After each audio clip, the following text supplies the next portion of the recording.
자, 지난 2주간에 걸쳐서 사도 바울은 하나님의 능력이 우리에게 어떻게 작동되고 있는지를 소개해 주었는데요. 첫 번째로 바울은 자기에게 능력 주시는 자 안에서 모든 것을 할 수 있다고 이렇게 얘기를 했죠. 바울은 어떤 힘들고 어려운 상황 속에서나 또는 풍족하고 여유로운 상황 속에서도 언제나 자족하고 만족할 수 있는 마음을 가질 수 있게 되었다고 고백을 했습니다. 이것이 가능할 수 있었던 이유는 바로 하나님의 능력 안에 거할 수 있었기 때문이라고 고백하고 있는 것을 볼 수 있습니다. 자, 두 번째로 바울이 하나님의 능력이 우리에게 어떻게 작동되고 있는지를 소개하고 있냐면, 우리 인간의 마음 가운데서 하나님을 대적하고 거부하려고 하는 마음이 있다고 했는데, 이것이 바로 우리의 마음을 둘러싸고 있는 견고한 진이라고 말씀드렸잖아요. 견고한 진. 바로 하나님의 능력을 통해서 이 견고한 진을 무너뜨릴 수 있다, 그렇게 얘기를 합니다. 자, 그렇다면 여러분, 우리 마음 가운데 촘촘히 쌓아놓은 견고한 진의 정체는 과연 무엇이었습니까? 자, 그것은 바로 내 마음에서 굳게 믿어버린 세상적인 이론들과 거짓된 신념들을 의미했습니다. 우리 마음에서 무분별하게 받아들인 세상 이론이나 거짓 신념을 참 진리라고 믿는 방어 시스템을 의미한다고 했죠. 바로 이 방어 시스템은 우리 마음속에서 매우 놀라운 기능을 하고 있는데요.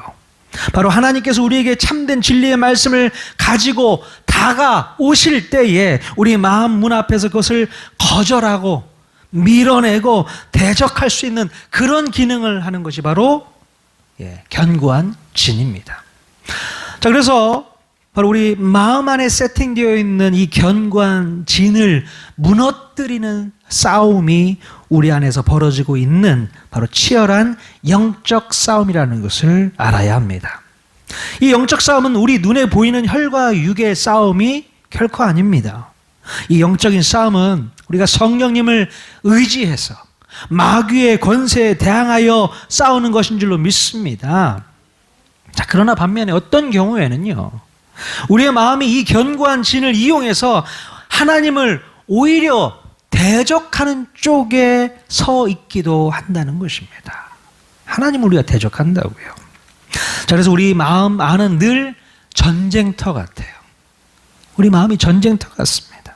우리 마음이 견고한 진과 결탁하게 되면 하나님을 대적하게 되고요. 또는 우리 마음이 성령님을 의지하게 되면 마귀의 권세에 대항해서 싸우게 되기도 하고, 자, 이렇게 싸움이 계속해서 반복적으로 일어나고 있다는 겁니다. 그러므로 우리가 이 영적 전쟁에서 승리하는 비결은 모든 이론을 깨뜨리시는 하나님의 능력을 온전히 믿고 의지하는 것이리라 믿습니다. 아멘.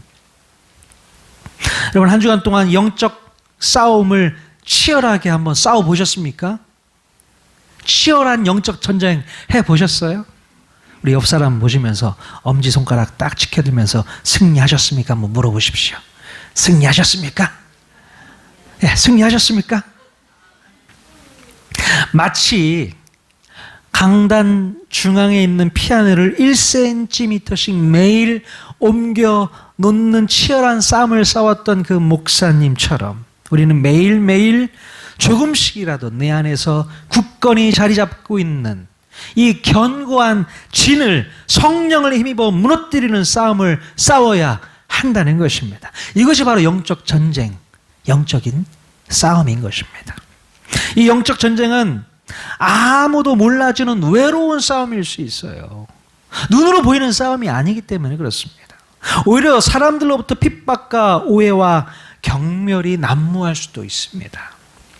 그러나 이 영적 전쟁은 우리가 반드시 이루어야 할 사명이고 하나님께서 기뻐하신 일이라는 것을 우리가 기억해야 됩니다. 왜냐하면 이 영적 전쟁을 통해서 하나님 나라가 확장되기 때문에 그렇습니다. 그래서 우리 한 사람 한 사람이 이 영적 전쟁에서 승리를 하게 되면 그 한 사람으로부터 하나님 나라가 확장되어 간다는 것입니다. 하나님 나라의 확장은 우리 하나님의 꿈이고 하나님의 비전이라는 것을 여러분 아셔야 돼요. 하나님 나라가 확장되어 나가는 것. 자, 오늘 우리가 읽은 구약 성경 말씀에도 영적 전쟁이 계속되고 있는 것을 볼 수 있습니다. 자, 구약 시대의 영적 전쟁은요, 신약 시대와는 달리 제사장 나라의 확장에 그 목적이 있었습니다. 신약 시대에 예수님께서 오시고 난 다음에는 하나님 나라의 확장이 목적이고요. 그 예전 구약 시대에는 제사장 나라의 확장이 목적이었다는 것이죠. 자, 400여 년에 가까운 시간 동안 우리 히브리 민족은 애굽에서 노예 생활을 하며 살아왔습니다. 그러나 이제 하나님의 때가 되어서 그들은 애굽을 빠져나올 수 있게 되었고요. 이제 애굽을 탈출한 그들이 제일 먼저 했던 일은 나라를 세우는 일이었잖아요. 그래서 하나님께서는 오래전부터 아브라함의 후손이었던 히브리 민족을 제사장 나라로 세우기를 원하셨기 때문에 그 일을 진행하시는 것을 볼 수 있습니다. 자, 그래서 하나님께서는 히브리 민족과 함께 시나이산에서 언약을 맺고 그들을 제사장 나라 거룩한 백성으로 삼으시게 되는 것을 볼 수 있습니다. 자, 그리고 그들에게 필요한 율법도 주셨고 적들과 맞서 싸울 수 있는 군대도 편성해 주시는 것을 볼 수 있게 되죠. 자, 그래서 이제 40년이 지나서 드디어 그들은 하나님께서 약속해 주신 가나안 땅에 입성할 수 있게 되었습니다. 그들의 마음이 얼마나 설레고 벅차 올랐을까. 이제 땅을 소유할 수 있는 민족이 된 거 아니겠습니까? 자, 그래, 우리도 이제 땅을 가질 수 있게 되었어. 가나안 땅으로 들어가자. 그런 마음이 있었단 말이죠. 자, 이스라엘 백성들은 드디어 요단강을 건너서 첫 번째 관문인 여리고 성으로 진격해 올라가게 됩니다. 자, 여호수아서 6장 1절 말씀 같이 우리가 읽어보도록 하겠습니다. 시작. 이스라엘 자손들로 말미암아 여리고는 굳게 닫혔고 출입하는 자가 없더라. 네. 자, 이스라엘 백성들이 가나안 땅에서 처음으로 만난 성은 여리고 성이었는데, 자, 이 여리고 성은 이스라엘 백성들의 실력으로는 도저히 이길 수 없는 견고한 진이었습니다. 이 여리고 성은 난공불락의 요새라고 할 만큼 공격하기가 너무나도 어려운 성이었어요. 자, 고고학 자료에 따르면 이 성 전체의 둘레가 4.5km, 꽤 큰 성이죠. 그리고 성벽은요, 성을 이중으로 둘러싸고 있습니다. 그래서 성 외벽의 두께가 2m, 내벽의 두께가 4m 정도 되고요. 그 높이가 한 9m 정도, 뭐 그 이상이 된다고도 얘기를 합니다. 이 성벽 자체가 너무나도 견고해서 여리고 성을 함락시킨다는 것은 거의 불가능에 가깝다고 볼 수 있습니다. 불가능한 싸움이에요. 그러므로 이스라엘 백성들이 여리고 성 앞에서 느낀 첫 번째 감정은 무엇이었을까? 생각해 보십시오. 바로 절망스러운 마음이 들었을지 않았을까 생각이 들어요. 자, 성문이 굳게 닫혀 있는 상황에서 그것은 어떠한 전략도 어떠한 전술도 통하지 않는 견고한 진이었기 때문에 그렇습니다. 무슨 전략이 필요해요? 무슨 전술이 필요합니까? 들어갈 수가 없는데. 자, 여리고성 주민들은 히브리 민족이 출애굽을 해서 가나안 땅으로 진군해 온다는 소식을 듣고 어쩌면 40년 전부터 지금까지 여리고성을 견고한 진으로 쌓아 올렸는지 모릅니다. 그래서 여리고성 사람들은 어떤 누구라도 성을 침범하지 못하도록 하기 위해서 가진 노력을 다했을 거예요. 더 두껍게 만들자, 더 높게 쌓자, 더 튼튼하게 쌓자. 자, 오늘날의 최신식 무기를 쓰지 않고서는 절대로 무너뜨릴 수 없는 그런 요새를 만들었을지도 모릅니다. 결국 이스라엘 백성들은 견고하게 잘 만들어진 요새 앞에서 망연자실했을지도 몰라요. 요단강을 건널 때까지만 해도 정말 모든 것을 다 할 수 있을 줄 알았습니다. 흐르던 강물이 상류에서 멈춰서는 놀라운 기적이 일어났었잖아요. 와우, 우리가 요단강물도 건넜어. 자, 그런 기적을 경험을 했고 이제 가나안 땅을 정복해 가는 것은 식은 죽 먹기일 줄 알았어요. 그런데 첫 번째 관문에서 발목을 잡혀버리고 말았습니다. 자, 바로 그때쯤에 하나님께서는 여호수아를 통해서 말씀을 전해 오십니다. 여호수아 6장 2절 말씀. 자, 같이 한 목소리 읽겠습니다. 시작. 여호와께서 여호수아에게 이르시되 보라, 내가 여리고와 그 왕과 용사들을 네 손에 넘겨 주었으니. 네. 하나님께서는 견고한 진 여리고성을 상대로 승리케 하시겠다고 약속해 주신 것입니다. 그런데 승리케 하시겠다고 하는 방법이요, 3절과 4절에 기록되어 있는데 같이 한번 또 읽겠습니다. 6장 3절 4절 읽겠습니다. 시작. 너희 모든 군사는 그 성을 둘러 성 주위를 매일 한 번씩 돌되 엿새 동안을 그리하라. 제사장 7은 7 양각 나팔을 잡고 언약궤 앞에서 나아갈 것이요, 7째 날에는 그 성을 7번 돌며 그 제사장들은 나팔을 불 것이며. 아멘. 자, 이스라엘 백성들에게 참으로 어이없는 명령이 내려지게 되는 것을 볼 수 있습니다. 모든 군사들이 무기를 가지고 싸우는 것이 아니라 매일 엿새 동안 성 주위를 한 번씩 돌으라는 명령이 떨어졌던 거예요. 그리고 7째 날에는 7번 성을 돌라는 거예요. 자, 이스라엘 백성들은 어떤 대단한 전력과 전술을 말해 주실 줄 알았어요. 이 엄청난 성을 이기기 위해서 뭔가 기발한 대단한 아이디어가 있을 거라고 생각을 했었는데, 이게 정말 어이없게도 성 주위를 아무런 액션도 없이 돌기만 하라니 돌아버리겠잖아요. 근데 마지막에 큰 소리로 외쳐 부를 때 성벽이 무너져 내릴 것이다, 이렇게 말씀하고 있는 거예요. 자, 여호수아와 이 군사들은요, 이 어이없는 명령에 어떻게 반응을 했을까요? 자, 그들은 하나님 말씀에 아무런 토도 달지 않은 것을 보게 됩니다. 그냥 믿음으로 순종하는 모습을 볼 수 있게 됩니다. 자, 그래서 매일 아침마다 일찍 일어나서 여리고성 주위를 한 바퀴씩 돌게 됩니다. 그리고 마지막 7째 날에는 7번 성을 돌게 되고요, 마지막에 큰 소리로 외치게 됩니다. 뭐라고 외쳤을까요? 야! 그랬을까요? 무너져라! 그랬을까요?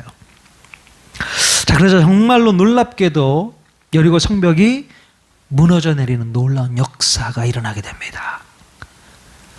뭐 남의 일이라고 그렇게 감격이 없으시죠? 그 대단한 성을 둘러싸고 있는 이 성벽이 무너졌다고요. 성경에 기록된 얘기고 나하고는 상관없는 일이고 무너지든 말든. 자, 여호수아 6장 20절 말씀 읽고 확인해 봤으면 좋겠습니다. 같이 읽겠습니다. 시작. 이에 백성은 외치고 제사장들은 나팔을 불매 백성이 나팔 소리를 들을 때에 크게 소리 질러 외치니 성벽이 무너져 내린지라. 백성이 각기 앞으로 나아가 그 성에 들어가서 그 성을 점령하고. 아멘. 자, 성이 무너져 내리자 이스라엘 백성들이 그 성으로 들어가서 점령하게 됩니다. 이스라엘 백성들이 가나안 땅에 들어가서 싸웠던 첫 번째 싸움은 이렇게 이스라엘의 큰 승리로 끝이 나게 됩니다. 자, 이스라엘 백성들은요, 여리고성 싸움에서 첫 승리를 거두고 나서 무슨 생각을 하게 되었을까요? 자, 하나님께서는 이 승리를 통해서 이스라엘 백성들에게 무엇을 확인시켜 주고 싶으셨을까요? 그럼 이런 생각 안 해보셨죠? 한번 생각해 보십시오. 도대체 하나님께서는 이 싸움을 통해서 뭘 이스라엘 백성들에게 알려주고 싶으셨던 것일까? 자, 이것에 대한 답을 찾기 위해서 우리가 그때로부터 40년 전으로 거슬러 올라가서 한번 생각해 보도록 하겠습니다. 자, 그때로부터 40년 전에 그들의 부모 세대들에게는 무슨 일이 있었습니까? 바로 가나안 땅 입성을 앞두고 가데스 바네아에서 정탐꾼들의 보고가 있었습니다. 12명의 정탐꾼들 중에 10명의 정탐꾼들이 가나안 땅을 바라보고 와서 악평을 하게 됩니다. 자, 민수기에 이런 말씀이 있어요. 13장 31절 말씀 또 같이 읽겠습니다. 시작. 그와 함께 올라갔던 사람들은 이르되 우리는 능히 올라가서 그 백성을 치지 못하리라. 그들은 우리보다 강하니라 하고. 40년 전 부모 세대들은요, 10명의 정탐꾼들이 전해준 이 부정적인 보고 내용을 듣고서 가나안 땅으로 들어가는 것은 정말로 불가능하다라고 생각을 한 거예요. 불가능하다. 자, 그러나 하나님께서는 분명히 그들에게 그 땅을 주시겠다고 약속해 주셨는데 그들은 하나님의 말씀은 믿지 않고 10명의 정탐꾼들이 전해준 그 말을 더 믿게 되는 것을 볼 수 있습니다. 그래서 결국 새로운 지도자를 뽑아서 다시 애굽 땅으로 돌아가자고 결론까지 내리게 되는 것을 볼 수 있게 되죠. 여러분, 그들은 왜 하나님 말씀보다는 정탐꾼들이 전해준 말을 더 믿게 되었을까요? 아마도 그들의 마음 가운데 굳게 자리 잡고 있었던 견고한 진이 작동한 것이 아닐까 싶어요.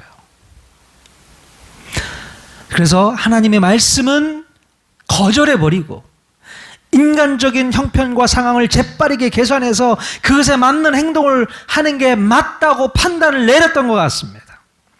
불가능한 현실 앞에 무모한 싸움을 싸우는 것은 어리석은 짓이라고 그들 마음 가운데 있었던 견고한 진이 판단을 내려준 것입니다. 하나님의 말씀이 들어왔으면 하나님 말씀대로 순종해야 되는데요, 그 말씀이 내 마음을 작동시키지 못하고요, 오히려 내 마음 가운데 있는 견고한 진에 의해서 지배를 받게 되었던 거예요. 하나님의 말씀을 다 물리쳐버리는 겁니다. 견고한 진이, 야, 이거는 승산 없는 싸움이야, 그냥 꼬랑지 내리고 다시 돌아가자, 이렇게 만들어 버렸다는 것이죠. 여러분, 400여 년 동안 애굽 땅에서 종사를 했던 이스라엘 백성들에게는 오랜 시간 동안 그 마음 깊은 곳에 쌓여져 왔던 견고한 진이 있었던 거예요. 제국의 강한 힘과 그 권력 앞에서 우리는 아무것도 할 수 없는 무능한 존재라는 생각이 그들 마음 가운데는 견고한 진으로 작용하고 있었던 것입니다. 어떻게 해요? 우리 민족은 할 수 없어. 우리 민족은 약한 민족이야. 그냥 노예처럼 살아야 할 존재인 것이야. 그냥 말만 잘 들으면 먹고 살 수 있으니 이대로 그냥 살다가 죽지 뭐. 그런 마음이 그 마음 가운데 쌓이고 쌓여 있었다는 것입니다. 그것이 바로 견고한 진이 되어버렸어요. 부정적인 생각, 부정적인 시각으로 세상을 바라보는 것이죠. 우리가 뭘 할 수 있겠어? 우리 같은 노예 주제에 아무것도 할 수 없는 그런 존재가 어떻게 저 가나안 땅을 들어갈 수 있겠어? 자, 오랜 시간 동안 이스라엘 백성들에게 이어져 왔던 이런 부정적인 생각들이 이제 애굽을 탈출해서 자유한 신분이 되었음에도 불구하고 그들의 생각을 온통 지배하고 있었던 것입니다. 그러니 가나안 땅 입성을 앞두고 듣게 된 이 부정적인 정보와 이 판단은 이스라엘 백성들 마음 가운데 쌓여져 왔던 견고한 진을 작동하기에 충분했던 것입니다. 아하, 그렇지. 우리 민족은 약한 민족이었지. 노예로 살던 우리 같은 민족이 어떻게 그 가나안 족속을 물리칠 수 있겠어? 현명하게 판단하고 그냥 예전으로 돌아가는 게 낫겠어. 이렇게 그냥 생각을 해버리는 겁니다. 자, 그래서 결국 출애굽 세대였던 40년 전 부모 세대들은 자기들의 마음 가운데 깊게 뿌리 내려져 있던 견고한 진을 해결하지 못하고 이렇게 돌아설 수밖에 없었던 것입니다. 여러분, 이렇게 불가능하다고 느껴지는, 아니 불가능하다고 믿는 이 견고한 진은 하나님의 말씀을 받아들이지 못하게 하고 오히려 뱉어버리게 만드는 기능을 한다는 겁니다. 하나님의 말씀이 안 들어와요. 내 생각이 더 지배하고 있기 때문에 그렇습니다. 하나님 말씀이 들어오질 않습니다. 이스라엘 백성들 마음 가운데 그 마음을 치고 있지를 못한다는 것이죠. 이스라엘 백성들은 하나님의 말씀을 믿는 것 대신에 그들 마음 가운데 있는 이 견고한 진으로 형성된 신념을 더 믿었던 것입니다. 그 믿음에는 힘이 있었단 말이에요. 하나님의 말씀도 물리칠 수 있는 힘이 있었던 겁니다. 바로 불가능한 형편과 상황 속에서는 어떻게 행동해야 하는가에 대한 매뉴얼, 그게 더 깊게 자리 잡고 있었거든요. 그걸 더 믿게 되는 것입니다. 400여 년 동안 종살이를 통해서 쌓아져 왔던 이 데이터들을 다 종합해 본 결과 당연히 그들이 신뢰할 판단은 바로 불가능, 뒤로 후퇴, 도망가, 이런 생각밖에 없는 것입니다. 자, 그래서 가데스 바네에서 벌어진 이 사건 때문에 이스라엘 백성들은 가나안 땅으로 들어가지도 못하고 결국 40년 동안 광야에서 방황하는 삶을 살다가 광야에서 그냥 죽어야만 했다는 것입니다. 자, 그때 모세는 이 문제의 원인을 분명하게 파악하게 됩니다. 도대체 뭐가 문제일까? 왜 하나님의 말씀을 그들이 듣지 못했을까? 자, 뭐라고 파악하게 되냐면요, 이 문제의 원인은 백성들의 마음 가운데 도사리고 있는 견고한 진 때문이었다고 모세가 판단을 했던 것 같습니다. 자, 그래서 그때부터 40년 동안 출애굽 세대의 자녀 세대들을 중심으로, 우리는 만나 세대라고 하는데요, 이 만나 세대를 중심으로 그들 마음 가운데 뿌리 내려져 있던 이 견고한 진을 깨뜨리는 작업을 그때부터 하게 되는 것입니다. 40년 동안 얼마나 견고하게 세워졌는지 너무나도 깨기가 어려운 거예요. 40년이라는 시간이 필요했던 것입니다. 그래서 어린아이들, 20세 미만의 어린아이들부터 하나님 말씀으로 조금씩 깨버리자, 이런 결정을 하고 모세가 덤벼든 것입니다. 자, 신명기 8장 2절에 있는 말씀을 같이 한번 읽어보기를 원합니다. 자, 같이 읽겠습니다. 시작. 내 하나님 여호와께서 이 40년 동안에 내가 광야 길을 걷게 하신 것을 기억하라. 이는 너를 낮추시며 너를 시험하사 네 마음이 어떠한지 그 명령을 지키는지 지키지 않는지 알려 하심이라. 아멘. 모세가 이제 40년 동안 이스라엘 만나 세대들에게 말씀으로 견고한 진을 깨뜨리고 난 후에 이제 유언하는 말씀으로 이 말씀을 주고 있지 않습니까? 자, 모세는요, 만나 세대들에게 하나님의 말씀으로 견고한 진을 부서뜨리고 그들의 마음을 하나님의 말씀으로 완전히 새롭게 코팅시켜 입혀준 거예요. 그래서 부모 세대의 마음 가운데 있었던 이 불가능이라는 프레임은 이제 완전히 깨져버렸던 것입니다. 와우, 이 쉬운 일은 아닌데 시간이 이렇게 오래 걸렸습니다. 자녀 세대의 마음 가운데는 언제부터인가 오로지 하나님의 말씀으로만 작동될 수 있는 새로운 틀이 형성이 될 수 있게 되었던 거예요. 그래서 바로 이것을 확인해 보시기 위해서 40년이 지난 지금 여리고성 전투를 첫 번째로 등장시켰던 이유가 바로 여기에 있다는 것입니다. 정말 과연 그런가? 이 견고한 진이 깨져버렸나? 그거 한번 확인해 보자. 우리 스스로가 한번 확인해 보자. 그래서 첫 번째 주신 게 여리고성입니다.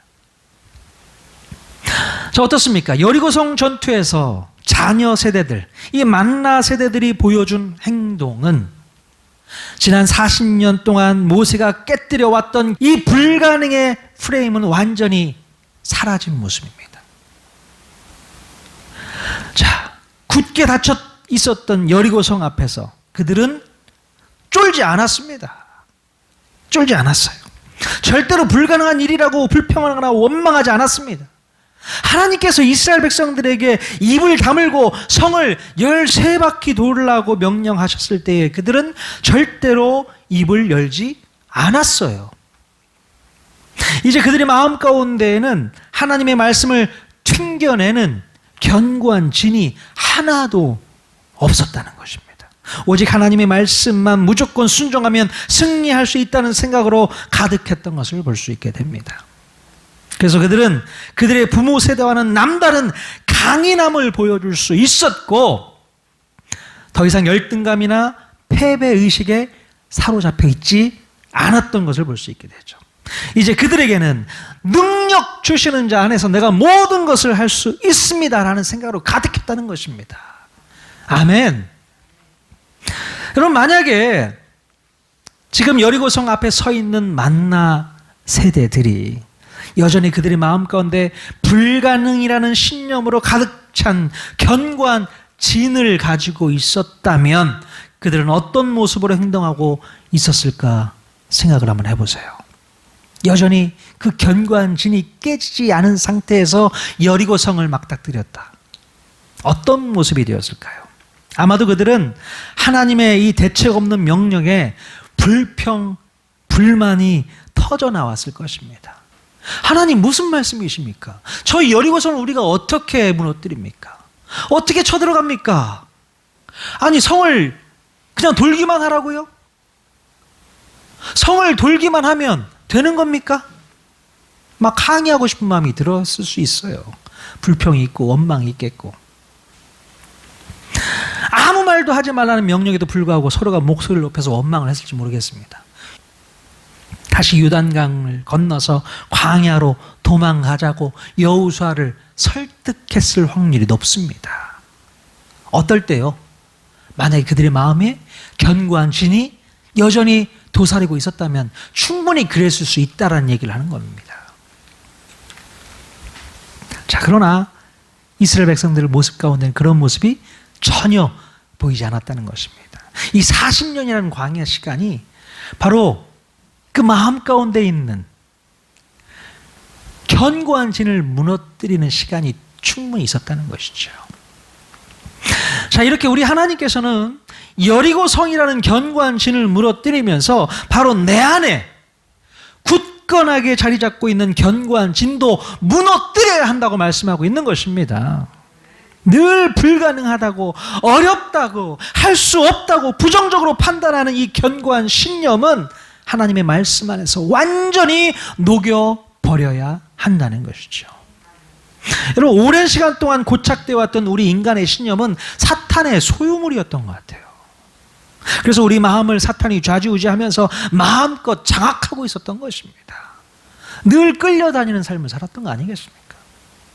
그러나 이제부터는 우리의 마음을 하나님의 말씀으로 두껍게 코팅해서 더 이상 사탄이 우리의 마음을 훔치지 못하도록 장치를 마련해내야 하는 것입니다. 그래서 하나님 말씀 안에서 하나님의 말씀을 순종하면서 나아갈 때에 할 수 있거든이 무슨 말이냐, 믿는 자에게는 능치 못함이 없느니라. 이런 새로운 신념으로 이 땅을 살아가야 될 줄로 믿습니다. 여러분, 지금 여러분이 눈앞에 서 있는 거대한 여리고성이 있다면 과연 그것이 무엇일까요? 내가 도저히 이길 수 없고 당해낼 수 없다고 생각하는 불가능한 일이 혹 있으십니까? 그것 때문에 마음이 무너지고 절망에 빠지고 우울하게 만드는 그런 환경이 여러분 주변에 있으십니까? 만약에 지금 이런 문제들이 여러분의 마음을 힘들게 하고 있다면 여러분이 지금까지 은연중에 믿어왔던 견고한 진에 대한 신념을 무너뜨려야 됩니다. 여전히 견고한 진이 나의 마음 가운데 잔재하고 있었다는 것을 확인하셔야 되는 거예요. 그리고 어떻게 해야 됩니까? 하나님의 말씀으로 쪼아내버려야 되는 겁니다. 한 번에 부셔낼 수가 없어요. 조금씩 하나님의 말씀으로 쪼아내버리는 겁니다. 그래서 나는 할 수 없어. 나는 자신 없어. 나는 그런 존재야. 내가 뭘 할 수 있겠어? 이런 불가능의 프레임을 박살내야 되는 것이죠. 그리고 다시금 하나님의 말씀이 선포하고 있는 것처럼 내게 능력 주시는 자 안에서 내가 모든 것을 할 수 있다는 신념으로 바꿔내실 수 있기를 주님의 이름으로 간절히 축원드립니다. 우리는 예수 믿고 구원받은 하나님의 백성들입니다.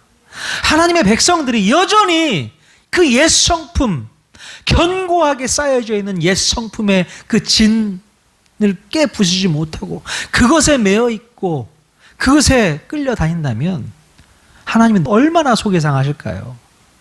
여리고성 앞에서 불평과 원망과 불안한 마음, 초조한 마음만 갖고 있다면 우리 하나님이 너무나도 답답하실 것 같아요.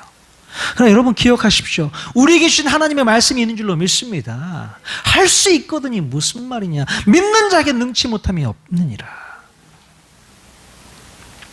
하나님 말씀만 가지고 우리가 승리할 수 있기를 바랍니다. 불가능한 어떤 프레임도 우리는 가능으로 통하게 만들어낼 수 있는 줄로 믿습니다. 우리 통하는 교회 성도들은 충분히 다 말씀으로 모든 것을 가능하게 해낼 수 있을 줄로 믿습니다. 그런 믿음이 제 마음 가운데부터 있어야 되고 여러분 마음 가운데 있어야 될 줄로 믿어요. 우리는 하나님 말씀 안에 사는 사람 아니겠습니까? 그 말씀 붙드십시오. 이번 한 주간도 붙드십시오. 말씀으로 쪼아내십시오. 그럼 말씀 요즘 읽고 계세요? 요즘 제가 체크를 안 하니까 읽고 있는지 안 읽고 있는지 모르겠어요. 예배 끝나고 같이 모임하면서 보면 이분이 말씀을 읽고 계시구나. 이분이 말씀을 좀 더디 읽고 계시네. 이게 딱 보여지는데 대화를 할 수 없으니 전화통화를 해서 대놓고 물어볼 수도 없으니 모르겠습니다. 여러분 스스로가 하나님 말씀으로 옛 성품들, 예전부터 쌓아져 왔던 그 견고한 진을 정으로 이렇게 쪼아내듯이 부셔뜨리십시오. 그거 계속 갖고 있으면 아무것도 할 수 없습니다. 늘 할 수 없다, 어렵다, 불가능하다, 안 된다 이런 생각 속에 살 수밖에 없다는 것입니다. 그러나 하나님 말씀으로 충분하게 훈련된 사람이라면 가능합니다. 할렐루야. 코로나 이겨낼 수 있습니다. 그 믿음의 확신을 가지고 승리하는 저와 여러분 모두가 다 될 수 있기를 주님의 이름으로 간절히 축원드립니다. 아멘.